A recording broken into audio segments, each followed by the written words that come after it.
And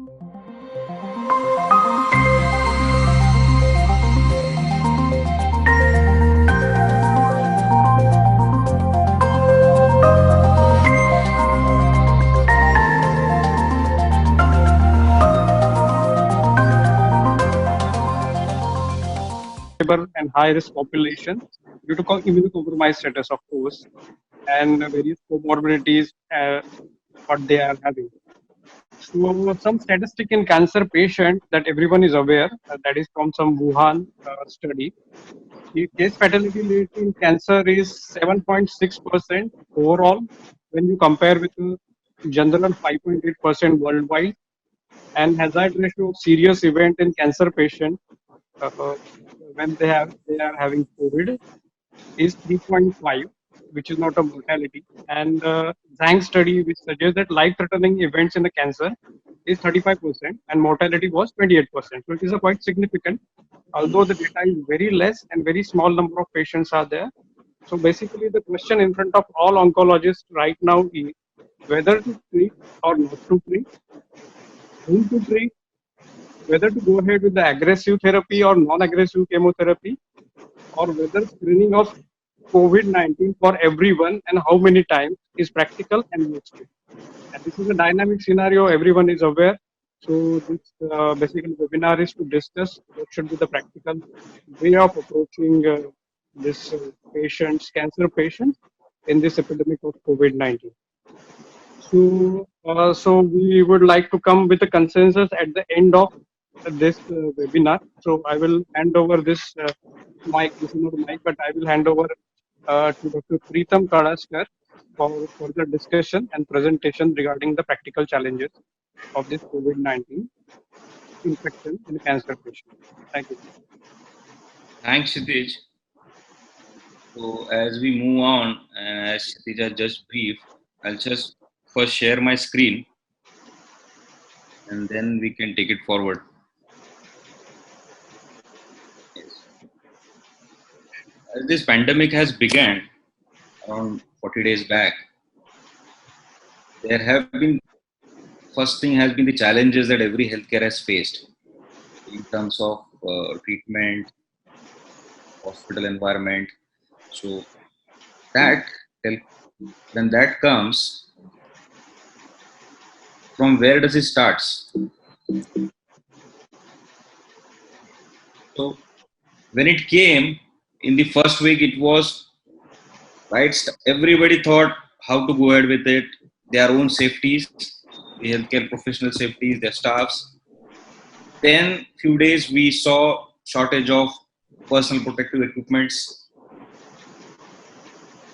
As the days have progressed, we have learned about how hospital staff are getting quarantined. They're not available. They have sickness leaves. Buildings are getting sealed. They are not available. Then there is a resource constraint in terms of whom to treat, because when there is a need to get admitted, we are not finding hospital beds. There are no ICU beds available. There are no ventilators. Today we are standing where even COVID patients are not getting ventilatory beds or private hospital beds, especially western as well as central suburb. So these are the few practical challenges that we are facing. It is not just black and white that this has to be treated or this has to be not. Because even with adjuvant setting, if somebody develops a febrile neutropenia, it is immensely difficult to find a bed. And eventually it can lead to more of mortalities of non-COVID patients. So let us move in this part, how we can deal with this and what precautions and whom to treat so that the best of care is delivered with least of risk to the patient as well as their survival. As we all know, when it comes to COVID-19, what are the risk factors? This is as all of must have gone through their WhatsApp, a number of messages showing more than 65 years of age, comorbidities, COPDs, immunocompromised state, obesity, diabetes mellitus, CKD, and chronic liver disease. So all kind of chronic diseases, obesity, hypertension, this is all related to increased morbidity and increased severe illness with COVID. But then how it affects the cancer patients that we will see. So we all know our patients already having malignancies are immunocompromised. On that, treatment with anti-cancer medicines, chemotherapies, immunotherapies, uh, monoclonal antibodies, all are bringing their immunological state to a lesser extent. And so, yes, they are more prone to get infected. Also, if we think of postponing their therapy, then it has to be a very calculated risk whom to do or whom to not, because the potential benefit of postponing the therapy should not be overweight by the risk of the malignancy getting progressed and there is a mortality. So if you see the most common diseases observed in patient who died of COVID, 20% had active cancer in last 5 years. Most common if you see is hypertension. 76% had a comorbidity, that is hypertension. Second to it was IHD, and cancer patients stand around 20% of the total chunk. Once we are aware that our patients are more vulnerable to get infected, let us go through some data which suggest how they behave when they get infected. So there is a study which from China itself, which has 2,700 cases of COVID-19 in 575 hospitals in China. And if you see, there were 18 of them had cancer malignancies, and the admissions to intensive care unit were much, much more in these patients. So out of 18, 7 had admissions to intensive care unit compared to the general population, which was only 8%. Very small number, but yes, we are also into just 40 or for maybe 2 months into this pandemic. So some clues from one single study.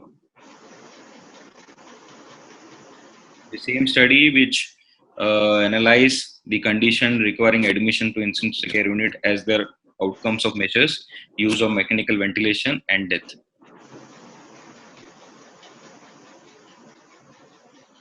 So those patients who had some anti-tumor therapy, that is anti-malignancy or chemotherapy in the last 14 days, they had a significantly increased risk of developing severe events.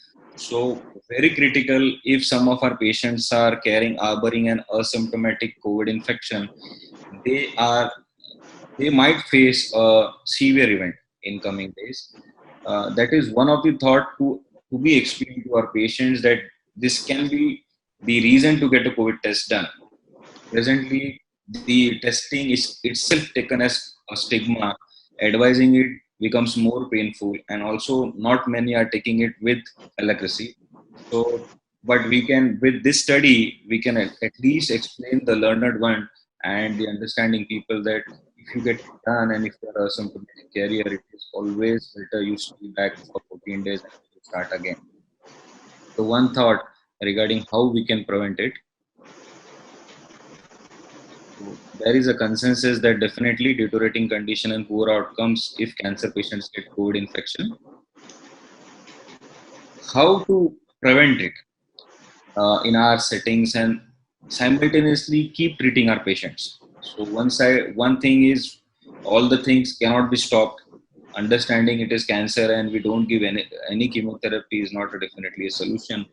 But then we need to prioritize. We need to prioritize our patients into various categories. It can from low priority to high priority. High priority who require it on immediate basis, who are clinically unstable, visceral crisis, who have a good overall survival otherwise treated.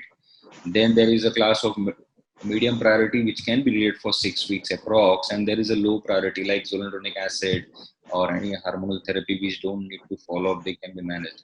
So all malignancies needs to be high prioritized. There is no written guideline as such. It has to be individualized basis with the consent and a discussion with the patient's relative. But yes, whom to treat, how to treat, and when to start. Few conditions in malignancy in our settings which are highly immunocompromised, like acute leukemias, lymphomas, metastatic malignancies, those who just received chemotherapy or monoclonal antibodies less than 3 months back, post-transplant patients, high-dose steroids, thymic disorders. So, number of cases, these are few of them who are actually at high risk of getting infected. I would say all adjuvant high-dose chemotherapies, which are prone to get neutropenic, are also highly immunocompromised when it comes to this scenario. An example in terms of disease specific, breast cancer can be taken in adjuvant setting. What can be a high priority? Just an example is all kind of adjuvant therapies are high priorities. Adjuvant uh, anti-HER2 therapies, these are high priorities, and clinical trials which are going on, high priorities from the pharma side and also from the study point of view. What is low priority here? So anything which is adjuvant, anti-HER2 therapy as higher therapy are high priority, whereas low priority is like those who are on follow-up, letrozole, hormonal therapy, bone modifying agents. These are low priority. Anything which is in between it comes to medium priority. Even high risk surgeries like elderly postmenopausal females can avoid surgeries by 3 months of hormonal therapy if they're hormone positive. So this way we can prioritize our patients so that they are less exposed to therapy and they go through smoothly for next 3 6 months. This was regarding breast cancer in early stage. When it comes to metastatic breast cancer, how they have prioritized is those who are about to receive therapy in first line, just diagnosed, they are the patients with good performance, at least with ready to take therapy as the high priority patients, as well as hormone positive disease with result crisis are high priority diseases. Whereas those who are on second, third, and fourth line, depending upon their performances and past responses, you can categorize them into medium or high, depending upon your choices, how the patient has behaved, and the way you feel the biology is doing. So, whatever small thing we have discussed, the crux comes to we need to triage our patients in terms of the care we want to provide. We need to see the risk associated with given therapy and the benefit the patient will seek to it. Also, we need to see when we treat, if there is a complication, there is an availability of service given to the patient. If we are not able to give them intensive care management after giving an adjuvant therapy, we are wrongly placed. So that is something which is very, very important, which has to be discussed with the patient. As we are going to progress in this pandemic, more and more hospitals are getting involved. As even COVID are not getting admissions, forget about malignancies. Lastly, do maximum teleconsultation. Whatever communication has to be done has to be through telecommunication. Minimize personal visits. Counsel them. Those who require urgently and are going to benefit, meet only those patients. Rest, whether one needs to get a COVID done or not, that is something which is unanswered, difficult to answer in this scenario. Lot of issues regarding the resource constraint thing, patients acceptance, government regulations involved. So that is something an hospital and individuals can consistently discuss with patient and take a call. Generalization will be difficult. So this is where I end my presentation. Take home message will be triage and discuss with your patients and take a call. I'll And regarding the further recommendation and guidelines on this, Dr. Akshay Karpe will be taking it.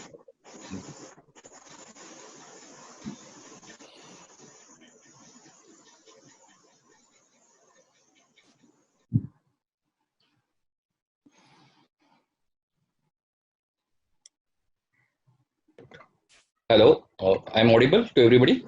Yes, yes. Yeah, I'll just share my screen once.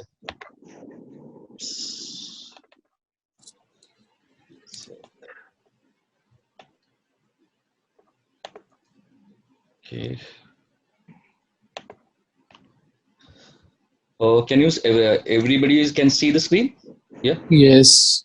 Yeah. So I'll be just doing the review of evidence and the recent NCC and COVID-19 means guidelines. But very honest, these are not like clear-cut guidelines what we are, and actually we will have to, as Preetham has rightly suggested, with that we cannot really have a guidelines because we have to see what are the local patterns and what challenges are facing we are at a local level. That is one of the most important thing.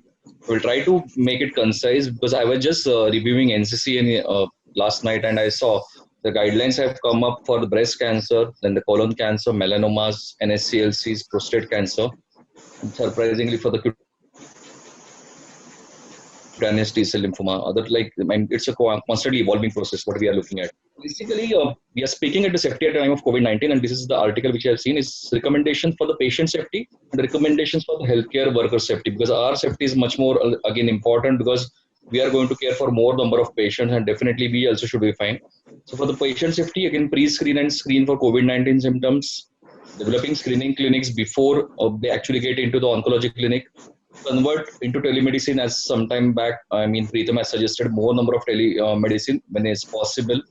No visitor policy or limited visitors, limit surgeries and procedures, alternative dosing schedules, or maybe oral IV to oral or outpatient care, increase number of interval and resources. Well, for the healthcare, definitely we should be using PP. Then we should have like common guidelines, screening tools, telecommunicate when it's possible, and definitely wellness and stress management also, which is one of the most important for the healthcare workers. So I just wanted to, I mean, this was just what I found is insufficient data at present to determine whether patients with cancer or those undergoing cytoreductive or immunomodulating therapy have different presentation of COVID-19. So essentially, the symptomatology may be same as a general population. Only thing is that, as Pritham has rightly suggested, almost 20% of the patients they have active cancers in last 5 years. So these are certain measures, as Pritham has already covered, that multiple on-site temperature test to reduce, avoid, cross infections with COVID-19, limit OPD visits or unnecessary admissions, selective admissions, use of personal protective measures, patients preparing for admitted or those are symptoms where you that potential this can be COVID-19. We should record all these things. Plus, mandatory routine blood test and HRCT of the lungs should be performed whenever you suspect pneumonia or other things. We can whatever conventionally we're admitting in IV, if the oral things are available, then we can use that. Adjuvant therapy and maintenance chemotherapy, the infusion intervals we can be prolonged, like rather than weekly which we are using, we can use 3 weekly, or like zoledonic acid which was used once a month can be done 12 once in 3 months. Again, maintenance chemotherapy, immunotherapy, again, though they are not shown to increase the risk of COVID-19, but only thing is that as we are following something called a social distancing now in India, to prevent infections, it is one of the most important thing. So this is not really practical in India. Where in Italy, especially, they have created special hubs for oncology. But really, it is how practical or anything that the hospitals where purely oncology care will be given. So recently, Tata also has been converted to a dedicated COVID-19 oncology and non-COVID oncology. So really, to have those many centers is really not practical in current scenario. And now creating new centers is really going to be a problem. Sometime back, as Pritham has suggested, we have to have a priority. Whom should we be seeing and how their OPD visit should be? Can we do teleconsult? Can we avoid? Can we postpone everything? So basically, patients who are off treatment right now we need not do, and telephonic consultations can be done. And the patients who are on treatment with the curative intent, definitely we should educate them how to avoid with the COVID-19 minimum risk to the exposure to the population. Cancer time using PP. We should have checkpoints to avoid access of the infected patients. While treatment in the metastatic setting, it has to be done in the emergency basis. Like somebody's having a cord compression, somebody's a dyspneic. There our priorities may change, but somebody who is having a stable metastatic disease, where like a breast cancer, we can use a hormonal treatment if it is a hormone positive, or any oral medication which is available, which can minimize their hospital visits, or where teleconsultation should be possible. Again, this is what exactly the Pritham is told some back. There's a high priority, medium priority, and a low priority. I will not be going into detail. It will be like repetition. So these are the sort of the practical suggestions on how to implement. These are the ESMO guidelines, cancer care during the spread of coronavirus disease, and Again, we should have patients who are currently receiving or who should start active treatment. Patient in follow-up are currently out of active treatment. Admission of the patients and caregivers to the hospitals and other occasions of regular face-to-face. So these are the various scenarios which we are having, and it is essential. Like like in breast cancer, we are dealing with triple negative breast cancer where adjuvant or neoadjuvant required. This becomes a priority. But same if it is a very early breast cancer, hormone positive, where you can manage with the hormonal treatment. In case of elderlies, so these are the things which are practically most important. So again, this will be again repetition. Preetham has already discussed this about the breast cancer treatment. So just brief, what is for this is for the surgical oncology. I will not go into it, but what is for the medical oncology? So A is the high priority where you have oncological emergencies. On the top left screen, we can see febrile neutropenia, hypercalcemia. This can be top, and this requires initiate necessary management. B becomes a medium priority where you have neoadjuvant therapy we are giving for inflammatory breast cancer, or adjuvant therapies are required, or when the patients we have to know that there can be likely improve in the outcome. Hormone positive breast cancer, all of us will agree, metastatic breast cancer still it is metastatic, still they can be long-term survivor with the various treatment which are available, or those were oral therapies and other things. Well, C is the low priority where patients receiving zoledronate, denosumab, or stable metastatic breast cancer, or low risk of finding follow-up. So all these things, so we should be categorizing our patients. Again, these are not a firm guidelines. It is clinical experiences based on this. The additional consideration, the priority, we have chemotherapy where chemotherapy schedule can be modified or reduce clinical visits. We should be looking for low risk of febrile neutropenia where we can use prophylactic GCSF. So initially we are using for high risk where the risk of neutropenia is more than 20%. We can even switch over to the intermediate risk where risk of neutropenia, even though it is 10 to 20%, but still, as Preetham rightly suggested, finding a bed can be a problem. Again, targeted therapy we can continue like CDK4/6 inhibitor like mTOR or PIK3 inhibitor, and this can be done under telephonic consultations.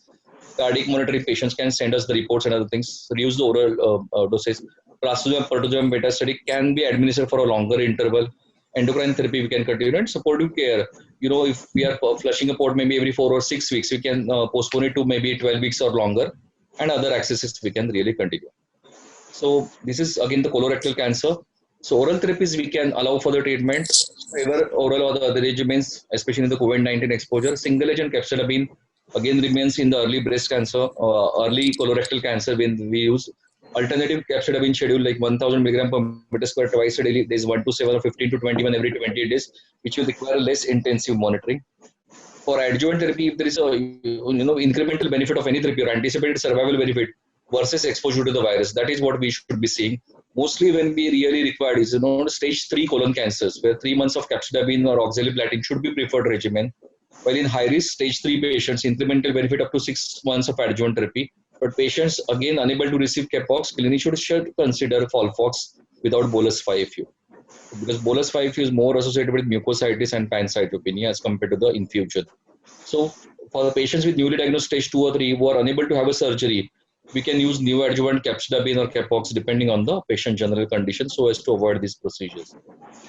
Again, we should strongly consider several months delay of routine surveillance, colonoscopies and CA because routine procedures should not be done during this, which are not in a curative intent or anything, or routine follow-ups. For metastatic, again, single agent capecitabine, if patient is not much symptomatic, we can use it considering Capox. Again, dose reductions, use of PEG or GCSF. With the maintenance capecitabine we can give rather than the parenteral biologic, and unresected metastatic consider, if the patient is stable, we can even consider treatment holidays as long as 12 weeks or appropriate, whatever, if the patient becomes symptomatic.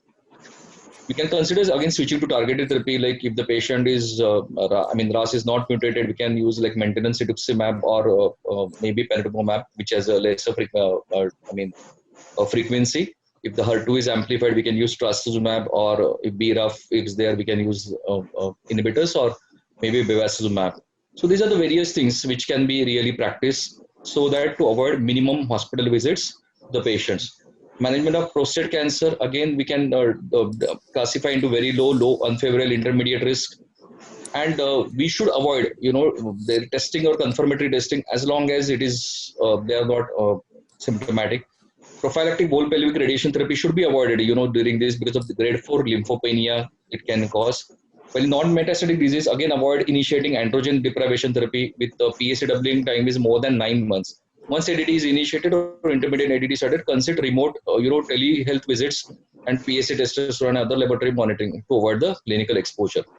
Patients with asymptomatic but unfavorable intermediate risk, high risk or very high risk can defer further staging and radical treatment are deemed safe. We can consider neoadjuvant ADT, in these patients. This may be safely given up to 4 to 6 months if necessary.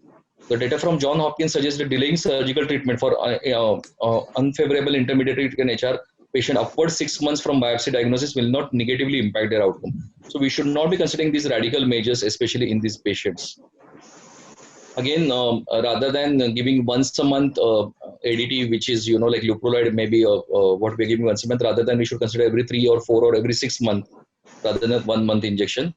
We can give EBRT if it is deemed safe, can be up to 5 to 7 fractions. If there is some cord compression or anything and obstruction bleeding or anything, we can consider symptoms. Again, short-term recommendation for NSCLC. The oral therapies again should be prioritized. Oral etoposide, oral topotecan. Again, topotecan can be a problem because it is neutropenic, causes a lot of neutropenia and really not really available with us. Again, temozolomide for small cell lung carcinoma. So we can use oral to IV, and again, whenever we are suspecting that this regimen neutropenia, we can you should be using GCSF. We can have NSCLC alteration. I mean, this is a very small, so I will just extended interval zoledronic acid. Again, we can use every 4 mg rather than 12 weeks. Atezolizumab every 4 weeks we can use rather than every 2 weeks. Same hold true for durvalumab every 2 weeks. We can use 1500 mg every 4 weeks. Again, so all this scheduling, like nivolumab, we can use every 4 weeks. So we can use alternative scheduling where we prolong the treatment duration. The cycle duration we should increase. So that is something which is there. Sometime back again we discussed what is with the fever and the neutropenia. So it is recommended for all patients if they are having the considering widespread community transmission, we should be testing all patients who are unexplained fever and neutropenia should be testing for COVID-19. So any patients who comes with, there is at least it takes around 2 days, 36 to 48 hours to get a COVID testing report. We should be starting them with the empirical antibiotics as we start for febrile neutropenia. This febrile neutropenia we can manage on the OPD basis. Again, it can be a problem, but we should be explaining to the patients where teleconsultation can be possible. The frequent follow-up should be taken and CBC can be monitored. GCSF administration is recommended for all. We can always have argued that febrile neutropenia, whether we require GCSF or not, but definitely it is shown to reduce the hospital admissions and the stay in the hospital, definitely. So we should be considering the GCSF. So the prophylactic GCSF, as I suggested, that high risk, that we are using for more than 20% febrile neutropenia, even intermediate 10 to 20% of risk for febrile neutropenia. If we are suspecting any respiratory infections or COVID infection or underlying pneumonia is there, then avoid using GCSF in a view that this might, augment the respiratory symptoms and patient might have a respiratory distress. One unexplained fever in the non-neutropenic patient or those undergoing cancer treatment, again, we should test for COVID-19. Other situation we should be testing is a pre-transplant COVID-19. If testing is available in-house, then definitely before admission, screening of all the patients, pre-procedures for the various interventional or the bronchoscopy or the other testings, if we are doing. If we are doing if somebody develops a febrile neutropenia and then we should increase the time duration between this. We can either decide about modifying or withholding the chemotherapy, what is the magnitude of benefit, and consideration again should be given to the alternative routes. If we are using FOLFOX, we can convert it to the CAPOX or the site, like clinic versus home or delivering chemotherapies to reduce the travel or to reduce the exposure to the COVID-19. This is about the transplant. All the candidates for registry should be tested COVID-19 within 2 days of their admission, and they should be tested periodically. Those who are having COVID-19 positive, the transplant should be delayed at least 14 days after symptom resolve, or at least 2 negative tests which are 1 week apart.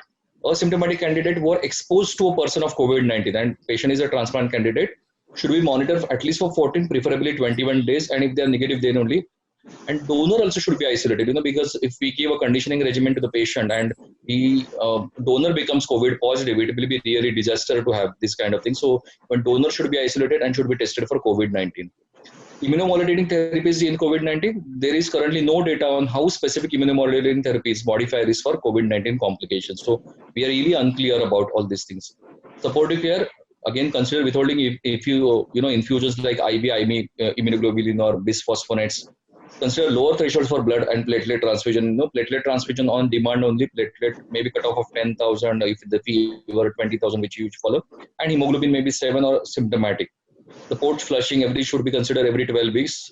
So reducing the one of the most important thing is the self-care and stress management, which is most important. The last part of my discussion.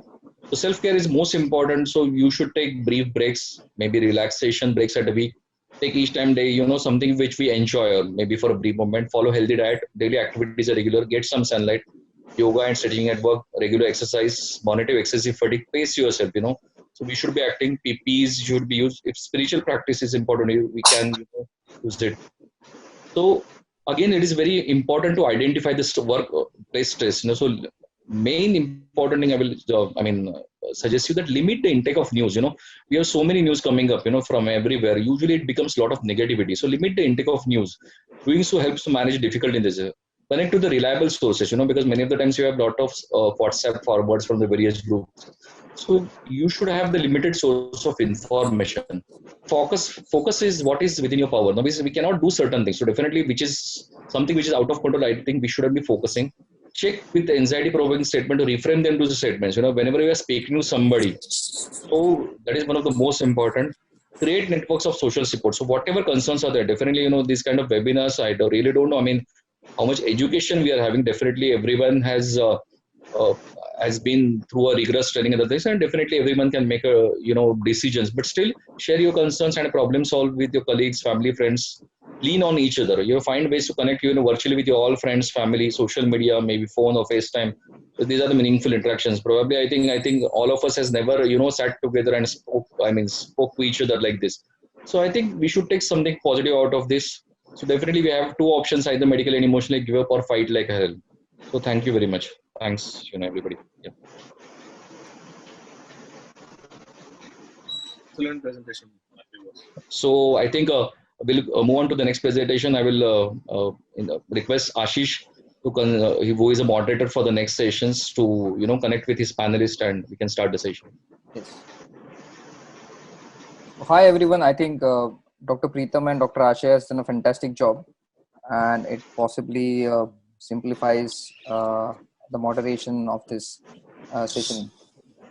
So I think when we are discussing this cancer and COVID-19, I think it reminds me of a cliche by one French philosopher, Voltaire, which has often been discussed and noted, that this is one disease of which we don't know anything. And I think it's really true as far as COVID-19 is concerned.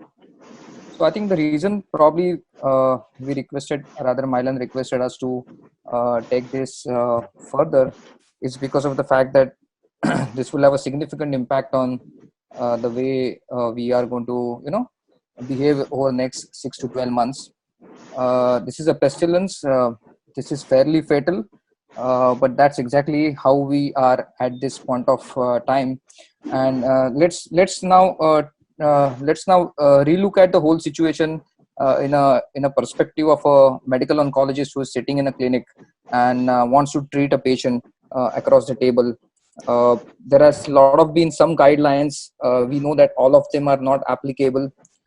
We also know that there is an ostentatious absence of recommendation from Indian societies, except barring I could just came across one correspondence by Dr. Ramesh, which was written in New England Journal of Medicine. But apart from that, we do not have India-specific guidelines, and that's something is I think very pertinent, and probably the discussion out here can sort of create some sort of clarity in our mind.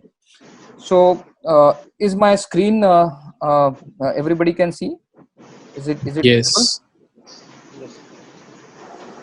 Yeah, we can see the screen. Yeah, sure. Yes. So I'm happy to have eminent panelists with me. All of us, I don't think so, require any introduction. Dr. Bharat Bhosle, senior medical oncologist. I think Dr. Pradeep is not there with us right now.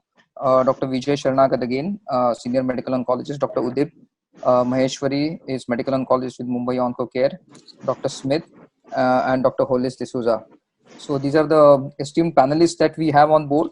Also, I would request all the non-panelist people also to pitch in with their suggestion, remarks, and opinions. So, if I may just start with the first basic question.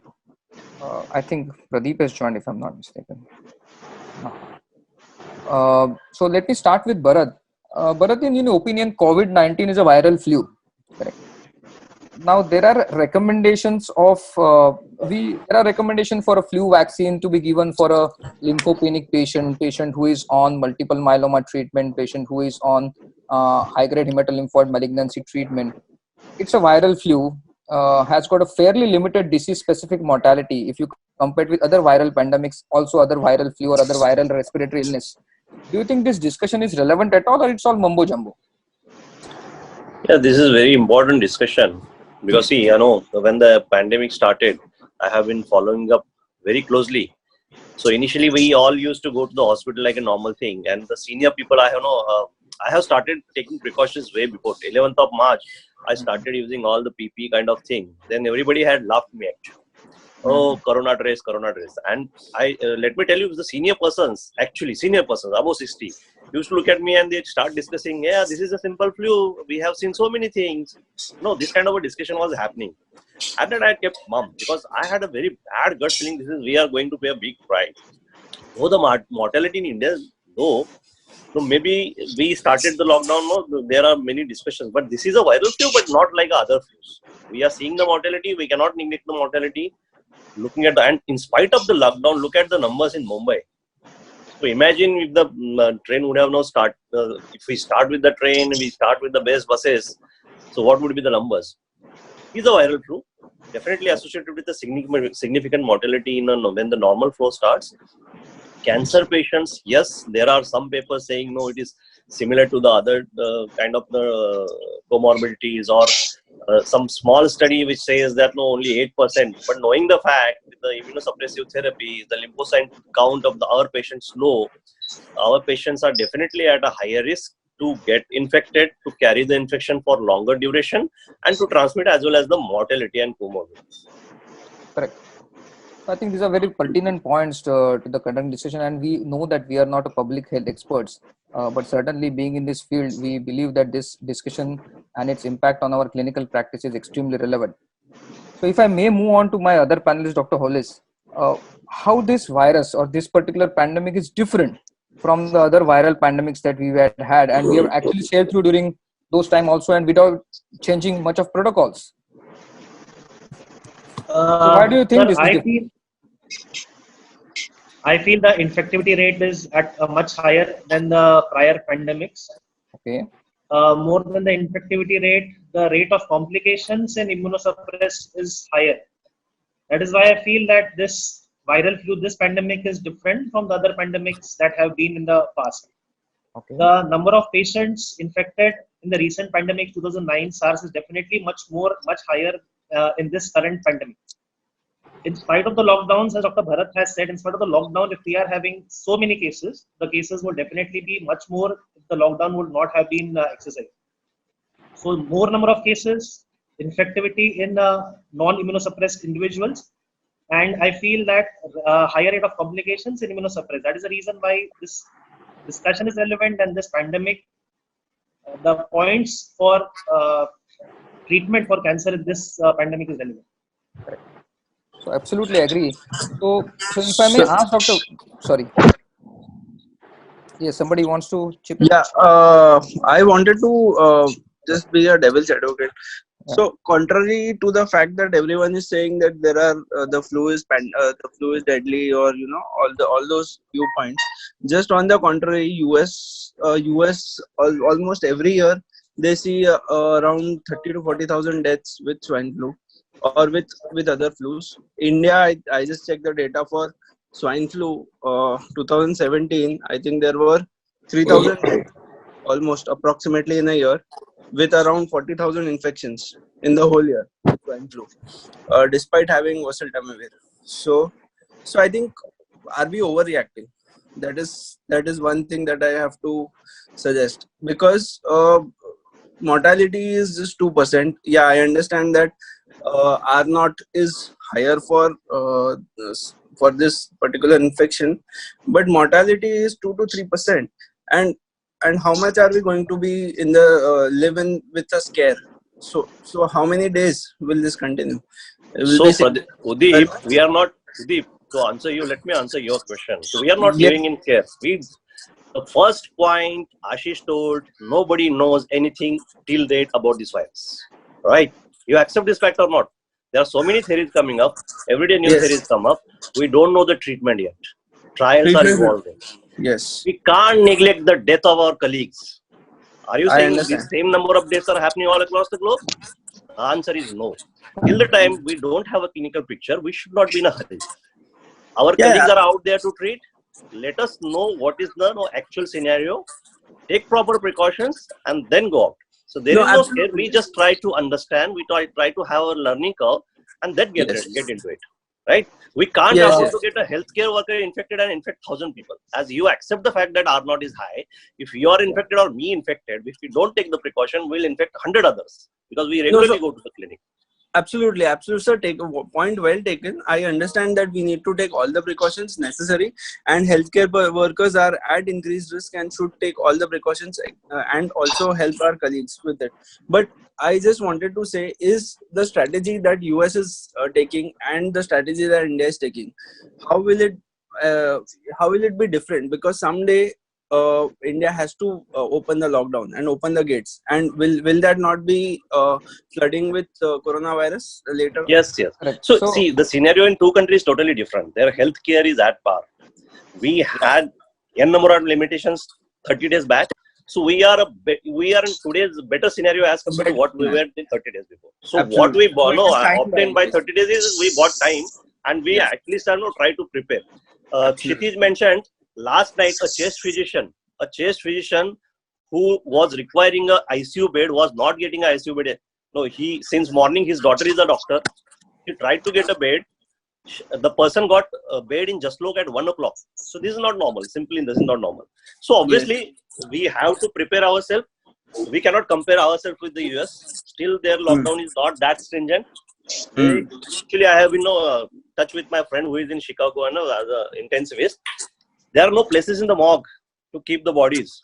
Yes, I know. ICUs are full. They are not. They are telling the patient, if you are above this particular age, don't come to the hospital. correct. So, You could not have imagined this. completely taken there. This is absolutely high infectiousness is, I think, it's the most critical, and asymptomatic infections which are transmitting and promulgating this epidemic is of grave significance. But having said so, taking clue from what Udip had just now said, maybe I can come back to Vijay. There has always been a discussion that, look, when we're discussing about thalidomide-induced thrombosis, that's not an Indian problem. That's a Western problem. We're not that concerned, and that's what we've proven in multiple studies. So do you think, yes, we probably are overreacting, but do you think this particular problem of that much of catastrophe and its impact on cancer care and the recommendation has relevance to Indian context? Dr. Vijay. Yeah. Definitely, it is relevant to our country. The infectivity rate ratio is very high with the COVID-19, and if you see the data, maybe because of the BCG vaccinations and the frequency with which we are getting COX infections very frequently, the chances of infectivities are still on lower rate as compared to the Western populations. There are some articles. So maybe it is because of the advantage of the BCG vaccination which we have. So maybe there is some cross immunity with the virus and the BCG antigens. Correct. So maybe we are getting some benefit because of that, and maybe majority of our patients are maybe asymptomatic. So maybe in the world, like 80% of the patients are asymptomatic. So maybe the scenario in our country is much more better than that. So mortality rate, which if you see in our country is less. So maybe it is less than, I can say, 3%. Correct. So yeah, it's So relevant. it's Yeah. relevant. So all of us definitely feel that it's very, very relevant, very, very visceral to what we do in our day-to-day practice. I think it's And epitomized by epitomized by asymptomatic carrier rate, a lack of very punchy investigation with a very high sensitivity and specificity, and which possibly puts us into a little bigger dogma. So if I move to the next question, maybe Dr. Smith could take this. So typically, are these cancer patients, are all our cancer patients, whether they are on treatment or off treatment, are at risk of developing COVID-19 infection? Do you have any Yeah. evidence, or how do we going to go about? What are your perspectives on that? So one simple answer is yes, they are at high risk. Cancer per se is an immunodeficiency state. On top of that, they are being treated with treatment which are immunosuppressive. Yes, amount regarding how severe the risk of infection may vary due to the various studies. If you look from China or if you look from Italy, because those all have various caveats regarding that also. So yeah, in one particular single word, yeah, they are at high risk. Correct. But then, if you say compare, you always had viral flu, and you always had some guidelines to regarding the vaccination and the impact of viral pneumonias and cancer. There has not been any specific guidelines regarding younger patients who are on cytotoxic chemotherapy, and though of course it was not a pandemic era, it had a sporadic presence, and there are no specific guidelines. So how do you think, is this particular virus, does it transmutate a bit more, or it is more infectious, which puts cancer patient at more risk? I think it is more infectious, and the only worrisome thing at present, we don't have a standard of care treatment. Okay. So the best possible treatment is prevention. Okay. So that is why we have to err on the side of caution. Maybe I Dr. would- Vashish would like to add there. Is Dr. Vashish there? Yes, Udip. Yeah. Yes, Udip, please go ahead.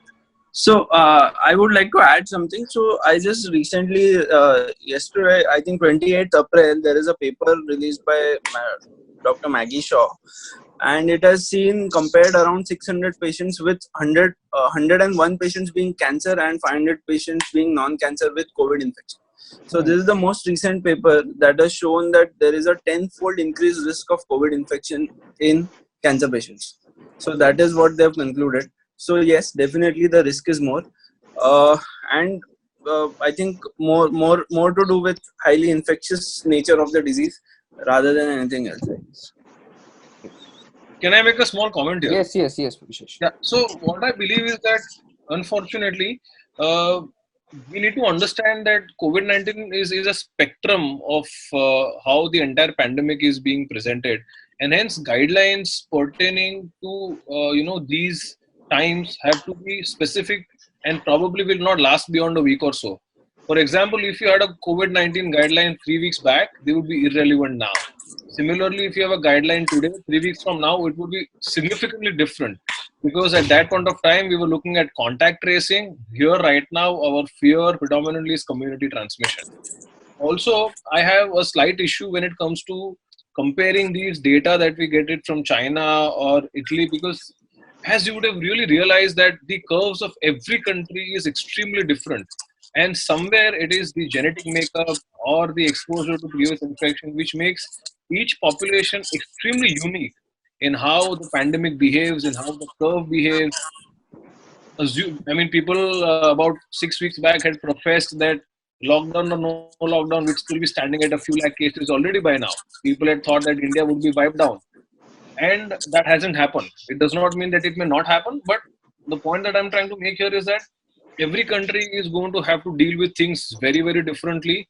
Data that is being thrown at us every day on various webinars, on various portals, have to be taken, in my opinion, with a pinch of salt, because they may not be relevant to your practice today or tomorrow.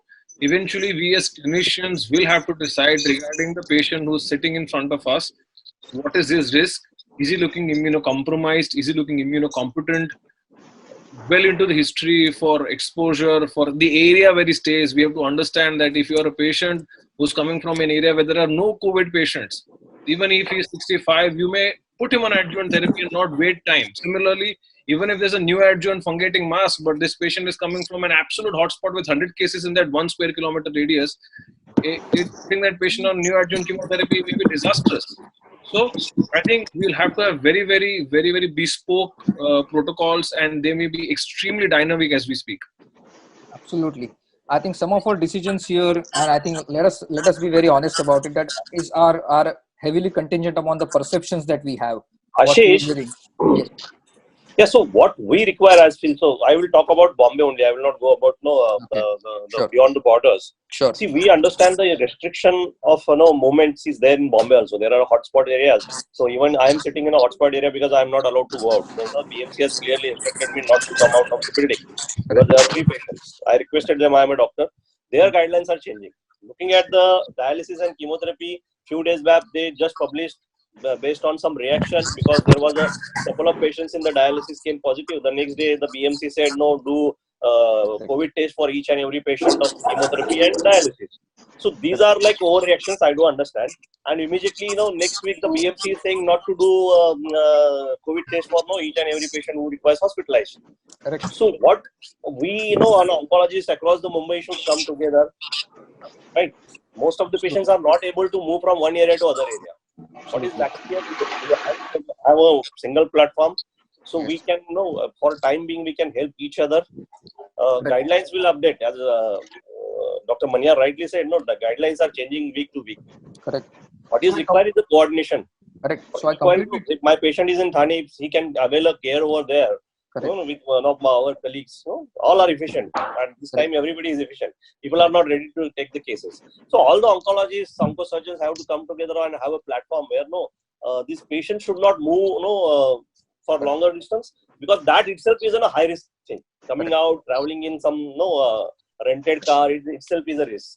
We don't know what is the status of a symptomatic carrier. The driver is being that these are the practical problems which can be handled, and definitely the risk of, as Dr. Smith said, prevention is best thing because there is no treatment.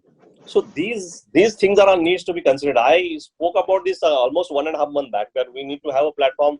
Some patients from coming outstation, it is impossible to come to Mumbai. So we have interacted with the colleagues outside Mumbai, and we try to provide care over there.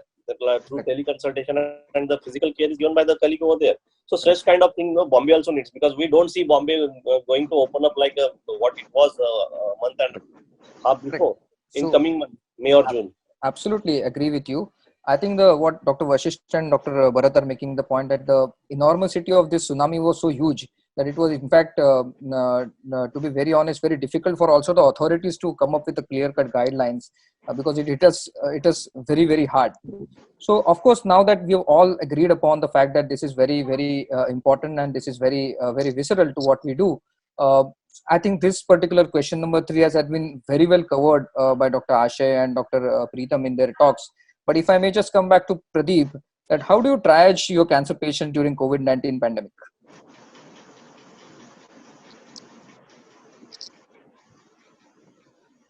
Pradeep is there, I guess. Pradeep is, we can see Pradeep. Are you there? Loudspeaker is off. Yeah, please. Pradeep is there, but his speaker and video both are off. Okay. I think he is wearing mask, which is sound resistance. Very good. Maybe Dr. Hollis can take that question. Dr. Hollis. Yes, sir. So you've seen those guidelines, but what is that you will do on a Monday morning? Oh no, I actually am working. I'm the only one on the panel. I think I'm working in a rural center out here. Okay. So I have limited options with me. Okay. But I'm triaging my patients on basically 3 things. First is urgent, very urgent, who's either an FN or a testicular tumor or an ovarian tumor, a germ cell tumor. Second is high priority adjuvant, neoadjuvant like breast or colon, and head neck CTRT. Okay. And the least priority is one who is on either a second line, third line metastatic or oral chemotherapy. So the third tier of patients, I am usually not taking them inside my OPD. I have a screening OPD running at the gate of my hospital. Okay. So I consult with my resident and managing them from the gate itself. The highest variety of patients are either in the waiting room in the ICU, the recovery ICU, or they are in the wards.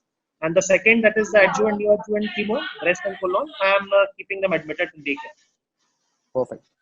I think this is a very practical challenge because you have been working in a rural setup. But if I may go back to Dr. Smith, now there are two very crystal clear punchy guidelines, one by NHS, one by ISMO. The ISMO clearly says that group A, group B, and then you're done and dusted. NHS is little more specific, and it tells that you can prioritize the systemic treatment by putting the patient into one of the 6 disparate categories which I have mentioned in the screen. Do you agree with them? Do you think that they are relevant?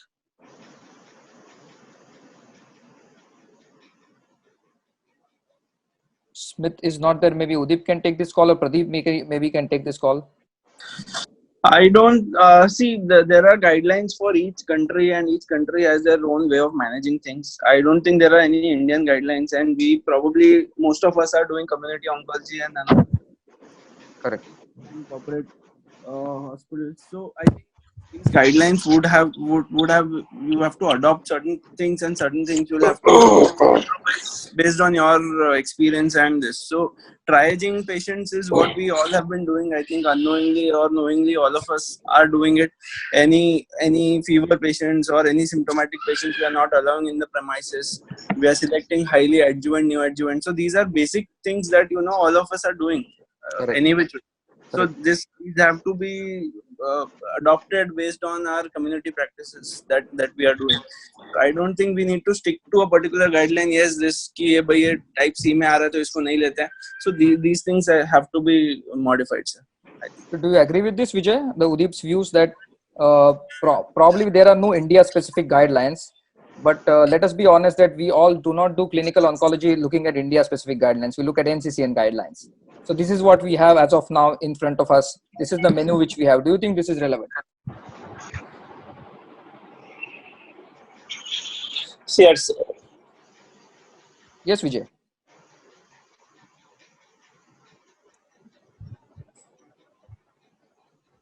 Ashish, Yes, Bharat. so though NHS or ESMO has given some scoring or grouping, so we all have been doing all these things. We are putting them into extremely palliative. So initial part of this lockdown and recently, there were 2 calls for me.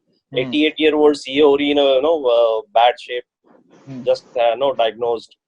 So there was a lot of counseling required in such situations. So whether to take that patient for immunosuppressive therapy and what would be the response rate, and then what are the subsequent complications the family has to undergo.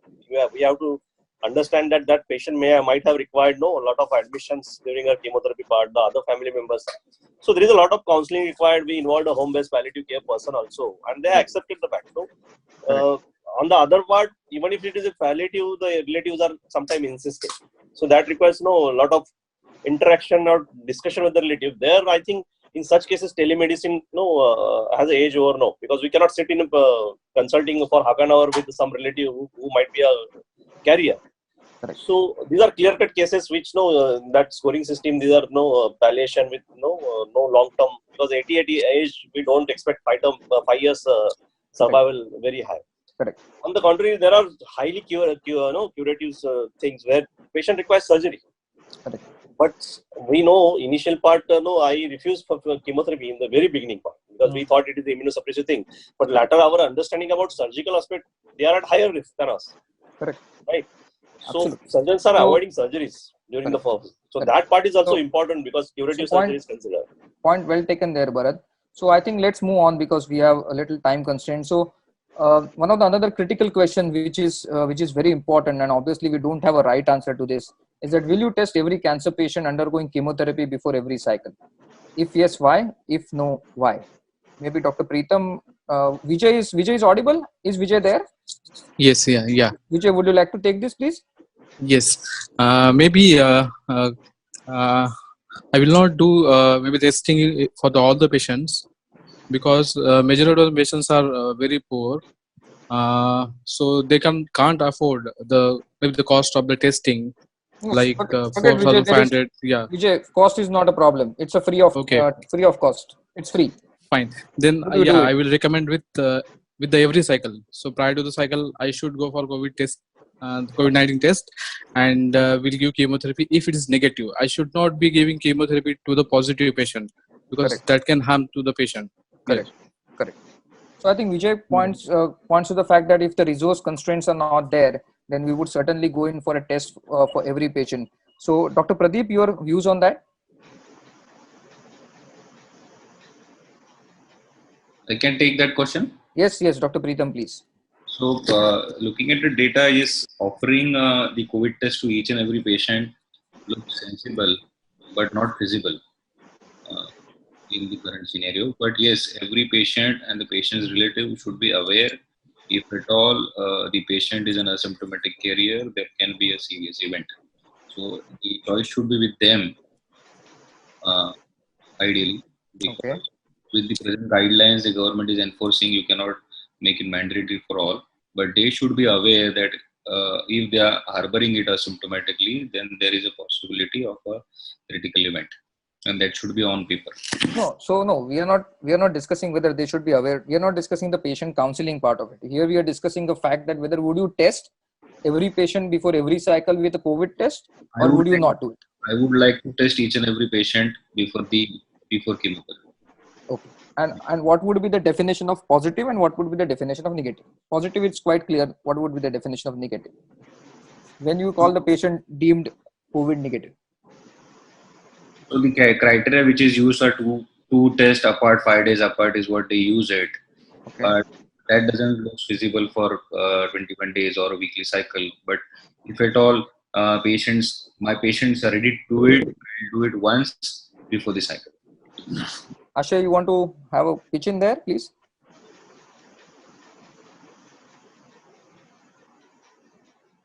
Ashay, the question is that would you test every cancer patient undergoing chemotherapy before every cycle? If yes, why? If no, why? Sound is off. Yeah. Hello. Yeah. So at present, I'm testing all patients for at baseline for their before starting a chemotherapy, and preferably within 48 hours, because as we know, almost 85% of the patient will remain asymptomatic. And once we have given a chemotherapy, especially those chemotherapy where I am giving potential, maybe intermediate or high risk. I'm not doing COVID testing for the for the IV push chemotherapies, like if I'm going BEP, the bleomycin once a week, which is giving.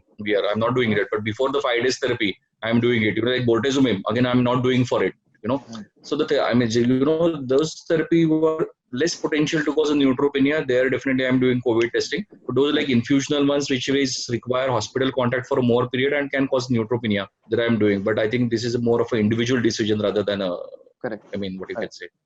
Can I just raise a question? Yes, Preetham.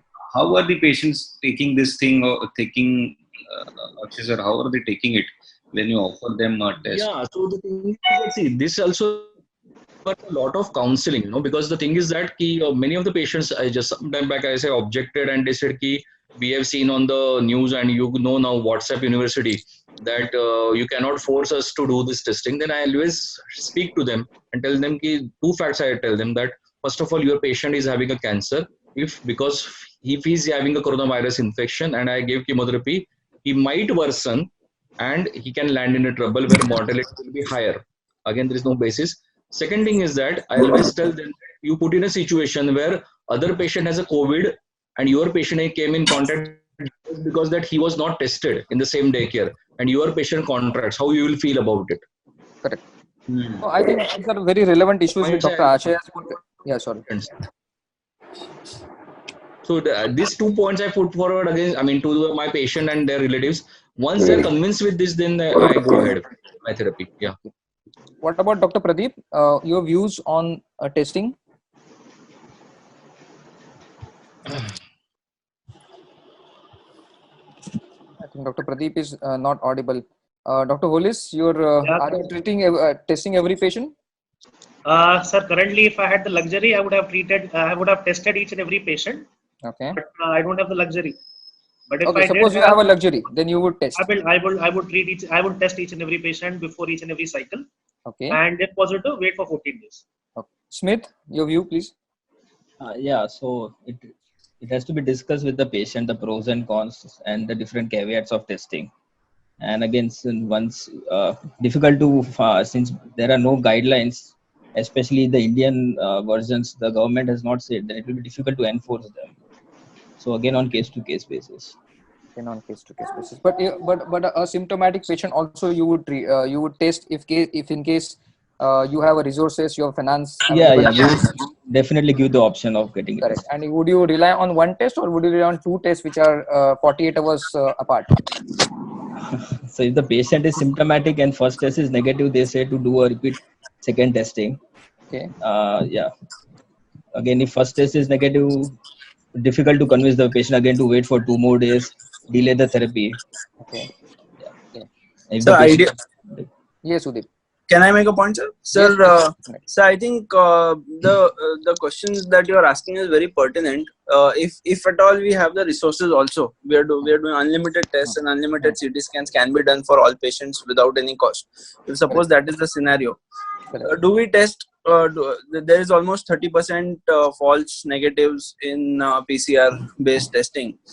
So how are we sure that that the patient is tested, is positive or is not? There are no current guidelines as to say yes, these two tests, if you do it at 5 days interval and a CT scan which shows negative, then you are safe. There are no guidelines to say that. Or one test you do and you are safe. So are we just trying to do this test just to be legally protected, or are we doing it for patients welfare or our own safety? So I think there is no clear answer, but yes, definitely I'd agree with everyone that if the resources are there, at least one test I would like to do, at least because it has a 70% sensitivity. But still we don't have clear cut answers. Can I make a very quick point here? Yes, so, Sudeep, I think there is a lot of sense in getting the test done, because yes, test has a sensitivity and specificity of 100%. Let us be very honest about it, right? Here, important is that if you are picking up 65% of these asymptomatic COVIDs who are COVID positive and you're giving them chemotherapy, it is detrimental to them. I think there is enough science behind that at this point of time, I believe. We may miss those 30% who are asymptomatic and COVID positive because of the limitations of the test that we have. But please understand that the indication to repeat the test after 3 days is when you have a symptomatic COVID patient whose first test is negative, but you're strongly suspecting that he still may be COVID positive, and hence you're repeating the test after 3 days and you're doing an HRCT because you believe that he's COVID positive, but his tests are negative. For screening purposes, I do not believe anywhere there is a guideline that you need to do 2 COVID tests 3 days apart and do an HRCT, because to achieve a sensitivity of 100%. You may want to do that when you're post-surgery. The worry is that post-op, if the patient is going to have a long tumultuous course and if it turns out to be COVID positive, the mortality is going to be significantly high. But for chemotherapy, I don't think so that is very, very relevant. So yes, having a test which is 65% sensitivity, a quick turnaround time should be done for all patients if it is feasible. Now the question which I'm trying to make here is if it is feasible, because till about a couple of weeks back, the hospital where I often practice beyond MOC, SAFE, they were insisting that every patient be tested for COVID. When I gave a prescription for them for their next cycle, which is due next week, the BMC is questioning that why do you need a COVID test? Because if you have just chemotherapy, that is not a reason enough to give to go for a COVID. So as I'm mentioning again, what I was talking about sometime earlier, guidelines are extremely fluidic. Things are extremely different every day, every week, and hence our discussions also might have to be for the time being and not profess what we want to do for the next 3 weeks. Absolutely. I think, however, so, Ashish, yes. Ashish, so I'll tell you one actual case what happened. Sure. So there was a head and neck cancer patient who before just starting this 18th of March, he was roaming around with the surgeons, and then he landed up with in the first week of April for the surgery. So pre-op COVID was done and it was negative. So what Udip was mentioning with the false negative is that pre-op COVID was negative. Patient got operated. He was asymptomatic. Recovery was fine. And suddenly, this every week these things are changing. So the particular hospital, because of some issues, they had done a couple of screening tests, and this absolutely asymptomatic patient in post-op day 8 turned out to be positive. Right. Asymptomatic. So these are the issues which we need to understand. The way the samples were collected 1 month back, the technicians were not that sound. Now things are evolving in terms of collecting the sample also. So ideally, it should be done for how long you will do it. As again in H.N. Reliance Hospital, they want the test to be 24 or 48 hours before the admission. If the test is done before 48 hours, this is not valid. So these are things. Every institute has a right up to have their own guidelines for their safety. Correct. That is. So completely agree with one imaginary question. Can I ask one imaginary question? Sure.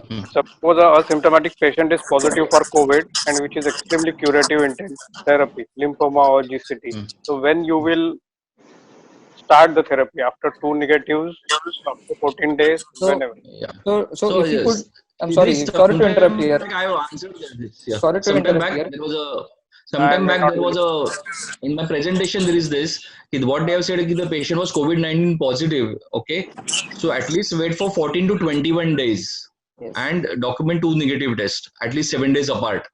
Then only you should start up because it's happened if you could see the screen here, the ESMO recommendations with critical to what Dr. Kshitij has raised a very important query is that the decision for treatment initiation or continuation must be discussed for both uninfected patient and SARS-CoV positive patients if they are a polysymptomatic, still fit to be treated and willing to do so. Proper risk and benefit explanation. I think that is stretching it bit far. That you probably are having a COVID-19 polysymptomatic patient, and maybe these guidelines are very proximal to only those very small group of patients wherein initiation of therapy outweighs the risk of COVID.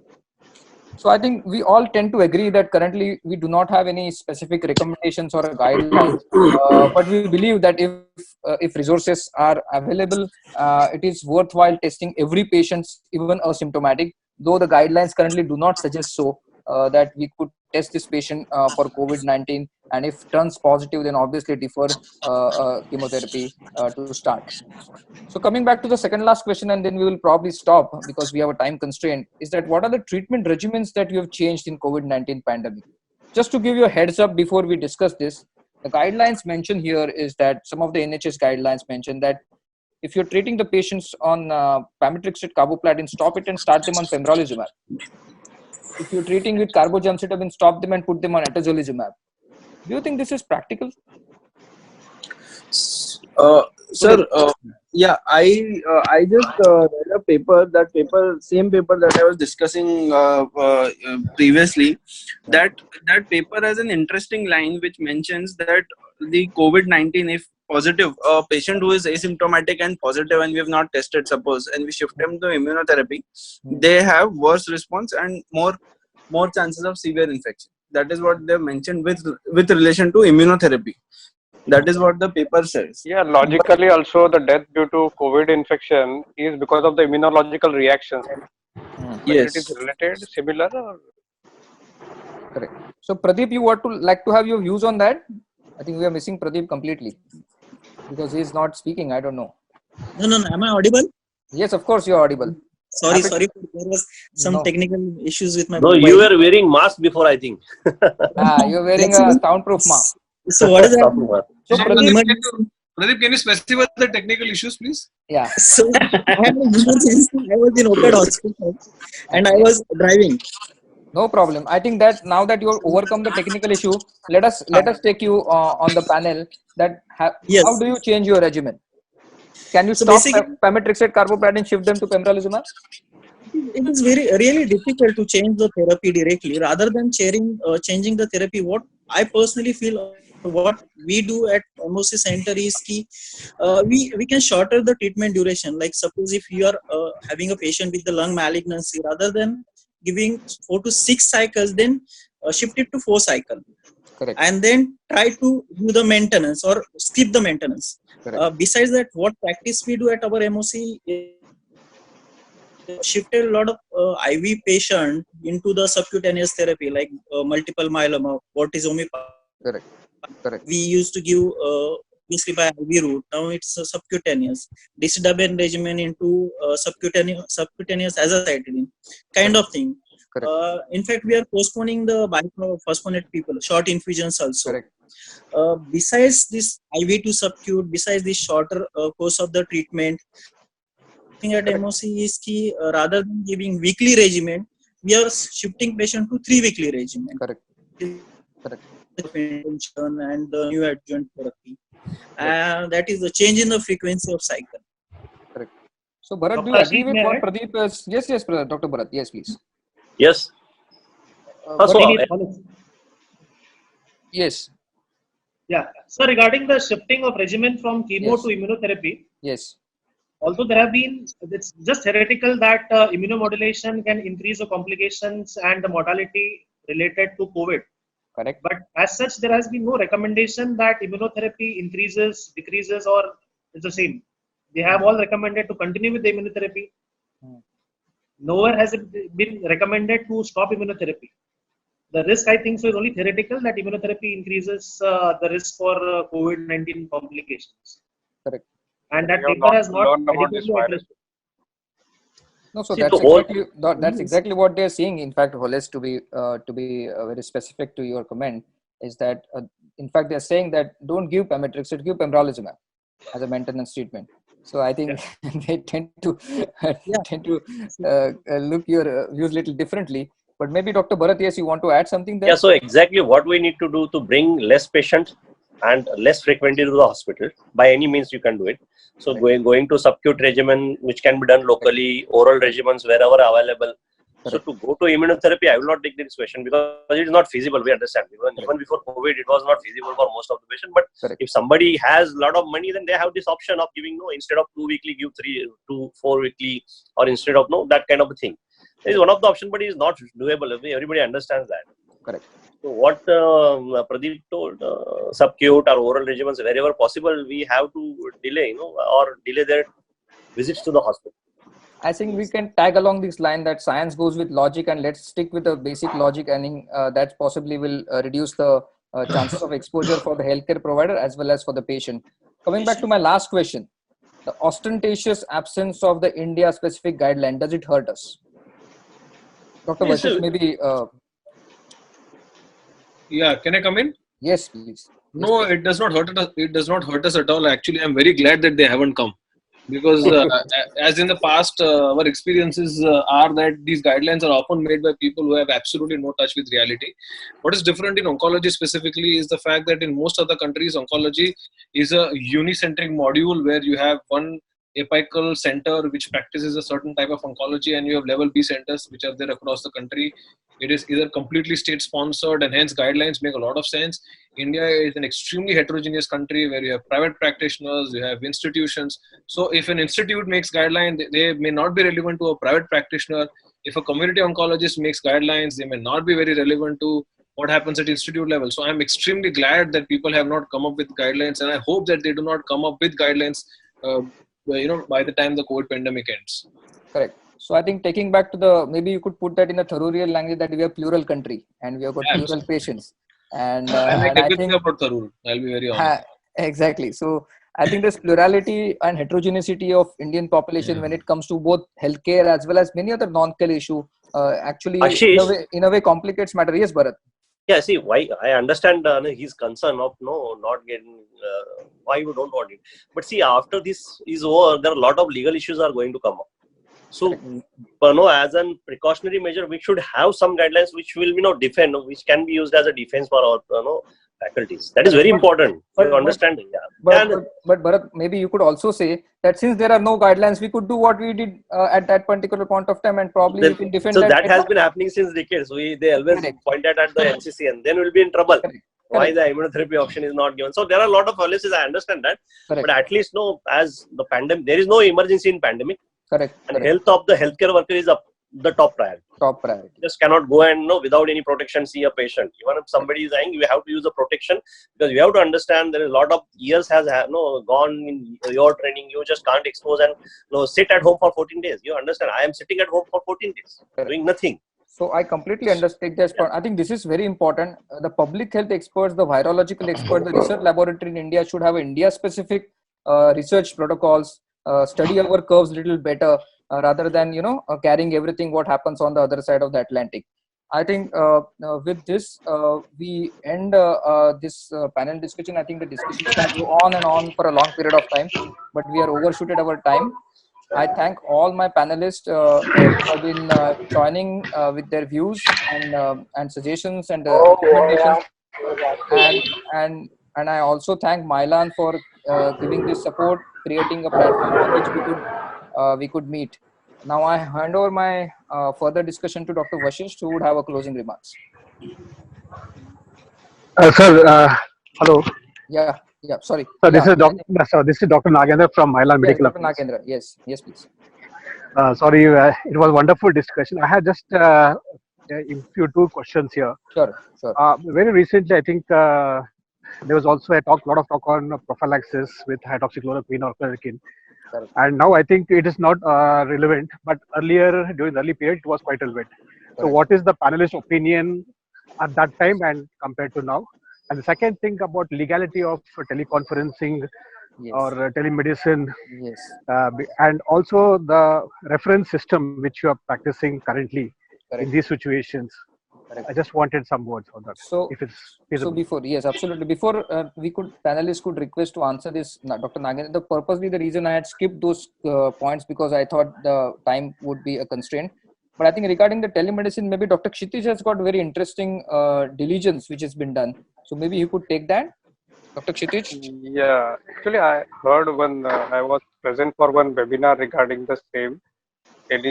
So what they have, what is the discussion between that webinar was that every allopathic doctor from government is given that permission now to do telemedicine till next 3 years, and after 3 years they have to produce some whatever certificate for that.